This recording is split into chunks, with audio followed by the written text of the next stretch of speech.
What's up, everybody? This is your man, Coach ShaPodcast, with the first official ShaPodcast. Yeah. Guys, we're going to hard two subjects today. One being, when do athletes know when the difference between when to train if you're hurting or sore or when to basically take a day off. Okay. The other topic is going to be with my older population. My older, when I say older, I'm talking older. I'm talking 40s, 50s and up, all right? Those of us that used to really turn up when we were young, late teens, early 20s, my weed smokers, drinkers, et cetera, just being very candid. But now, in our later years, it's time we got to dial it back a little bit because we don't understand whether the ramifications of what we're doing now have strong effects because they did not have strong effects while we were young. All right, two things I am going to discuss today. I won't take up a whole lot of your time. I hope everybody is enjoying their holiday week. I really hope everybody has an incredible Thanksgiving tomorrow. Let's just jump right into it. All right, typically, I'll speak from athletes first.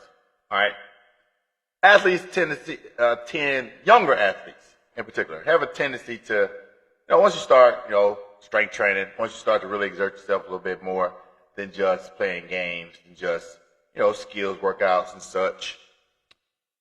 We find out that we start to learn our bodies a little bit, and parts of your body start to ache a little bit, get a little bit sore, parts that we didn't even know was there.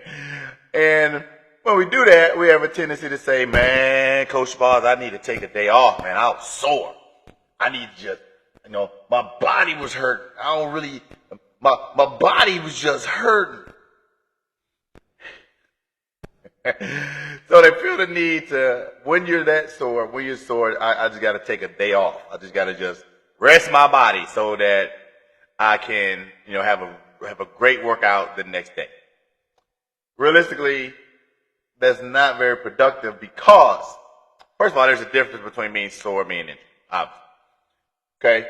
If your muscles are sore from doing some bench, your legs are sore from doing some squat, lunge, even though your glutes are a little sore from, walking lunges or squat jumps and not used to doing that sort of stuff, or your back is sore. I'll talk about that a little bit in particular. Your back is sore from doing rows for the first time or even deadlifting for the first time. And it's foreign to you. It's like, holy crap, why is this muscle hurting?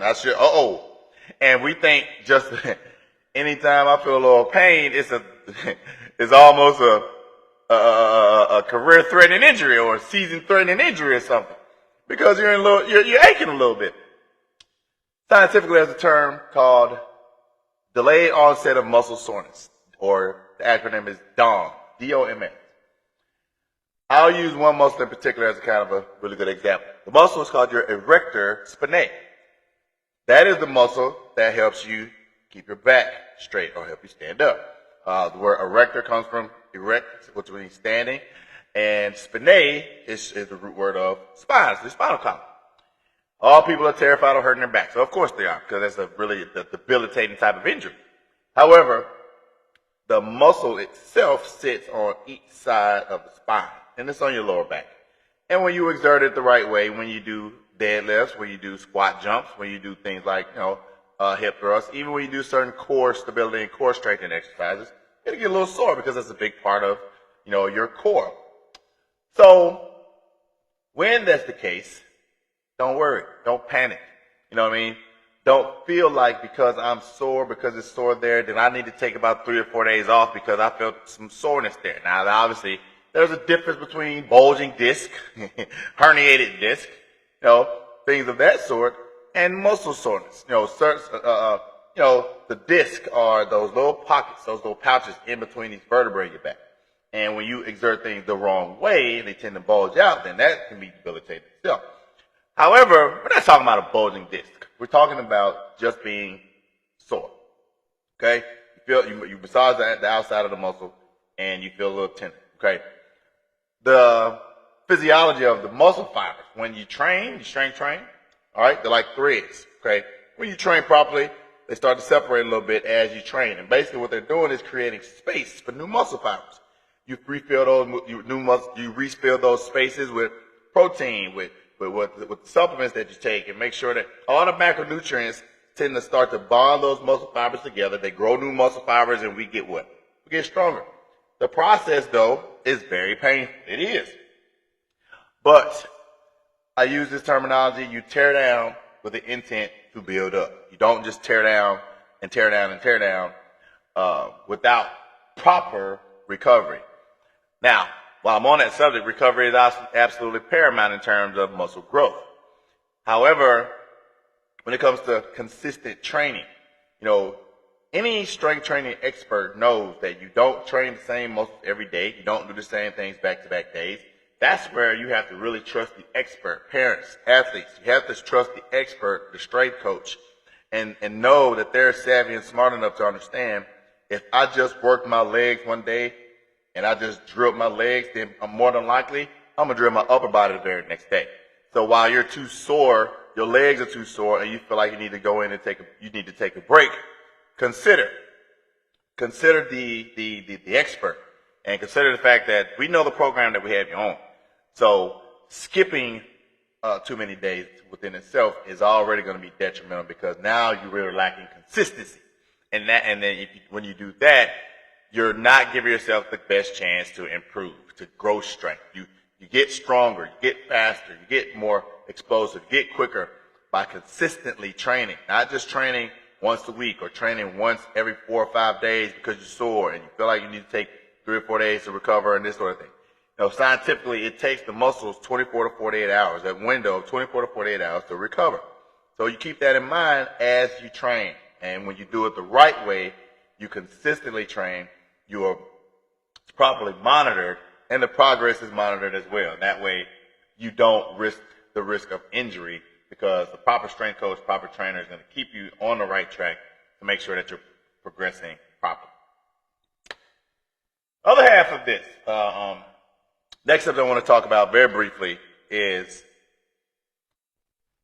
the effects of taking too many drugs, smoking too much, not getting enough rest. The effects that starts and the toll that starts to take on your body later on in your years when you've been doing it for so long as a younger person. All right, it's time to party. I mean, it's cool. Like when you're young and you're in college and things of that sort, you party, you turn up, you do this, you do that, you may experience a little weed or a little alcohol, that sort of stuff. I'm not a judge or anything like that, but I am a strength and conditioning coach. I am a medical professional, so I do know the effects of doing these things in excess. So my plea to you is, as we get older in our years, we got to take into consideration a few things. We don't bounce back as fast as we used to. Imagine a boxer taking a shot to the head while he's young. They get up, they bounce back, they're a little woozy, they keep pushing, they continue their match. But imagine a boxer having a 40-year career of taking the same shot to the head, shot to the head, shot to the head, shot to the head, boom, boom, boom, boom, boom. Imagine how detrimental that could be to his boxing career, to not only just his boxing career, but his life and the quality of his life. In football, we're very, very cognizant of CTE and making sure that we're reducing the risk of head injuries and that sort of thing. With taking care of our body, it's the same principle. You want to make sure, you party, have fun, hang with your boys, hang with your girls, you celebrate your wins, you do those things, you smoke a cigar every now and then, you have a drink every now and then. But when we do those things too much in too much excess, please believe the consequences will catch us. Later on in life, cancer is real. Diabetes, very real. Stroke, heart attack, obesity. Those things are so real, man. And what we don't take into consideration is when we can live a fast life when we're young. Okay, cool, there's not very many consequences and we're too young and we don't really see those. But by the time we cross late 30s, early 40s and we still partying as hard as we were in our 20s, that stuff started to catch up with us. And the consequences now are way more dire than they were when we were young. I mean, you think about it. Now we have families. Now we have careers. We have responsibilities. We have people that are looking to us. We're examples. We're leaders. Do I want my little daughter or son or niece and nephew even to see me drunk or high every night?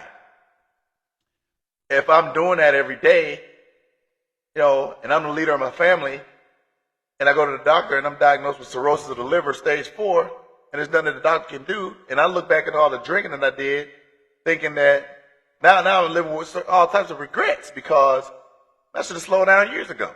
Man, I watched my oldest brother die of a heroin overdose because he was on hard drugs my whole life. And we on hard drugs as a young person, then the drugs get harder, and the drugs get harder, and the high gets, has to be more intense. Then you start experimenting stronger stuff, and then you suffer the consequences, and then your family suffers the consequences. Man, another first cousin, man, my dude, drinker, smoker, you know what I'm saying? I mean, just living life, great dude. Went to the doctor one day, and my cousin was diagnosed with, he went to the doctor because his stomach was hurt. Diagnosed with stage 4, pancreatic and liver cancer. Took my cousin way too soon, man. So let's keep that in mind. It's the holidays now. The holidays are never the same when you have loved ones that are passed on, especially when it's something that could have been prevented. Now, this is going to be another tough holiday because my sister passed last year.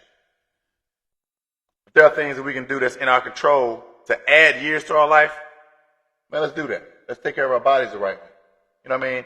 Let's not drink in excess. Let's do all things like that in moderation. I'm not even saying don't smoke your weed every now and then. It's legal in most states now. What I am saying is you do things in moderation, or if we lose our loved ones based off a horrible habit that we've accrued over the years, that we've taken to over the years, and we leave them behind, the suffering for them never stops. The grief never stops. And so if it's in our control to make sure that we delay that process as much as we can, man, let's do that. All right? Yo, Coach ShaPodcast here. First real podcast. If you get a chance, everybody go ahead and download my app, Team ShaPodcast Fitness. You want to reach out to me, my YouTube channel is Raheem ShaPodcast 3800. All right, go ahead and go up there to subscribe to daily motivation, workout tips.